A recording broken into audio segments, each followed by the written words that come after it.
John Bell Edwards signed more than 100 bills into law during this past legislative session, dealing with a range of issues. This morning, many of those new laws go into effect. Olivia Vidal breaks down how it could impact you.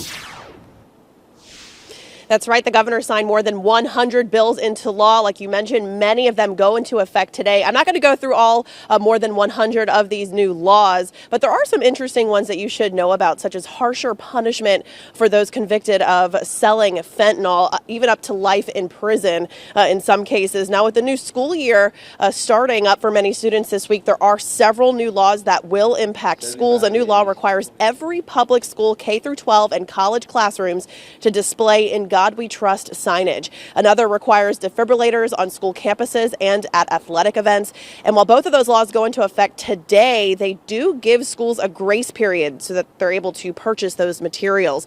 Lawmakers also passed an interesting bill that prohibits foreign adversaries from buying property in the state.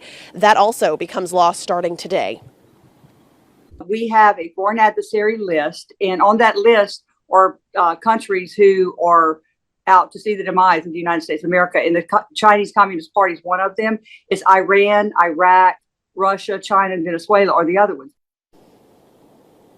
Other new laws include increasing the penalty for driving a vehicle without a license plate attached, requiring state police to track rape kits from collection through storage through conviction, creating a state maritime academy within the University of Louisiana system, and a law that allocates funding for access to better mental health services in state prisons and screenings for inmates with mental health disorders. And one that might show up on a pop quiz or even trivia night, John and Kelsey, is that there is a law that goes into effect today that makes the pecan the official state nut. And of course, we have all of those lists of the new laws on our website at fox8live.com. Back to you.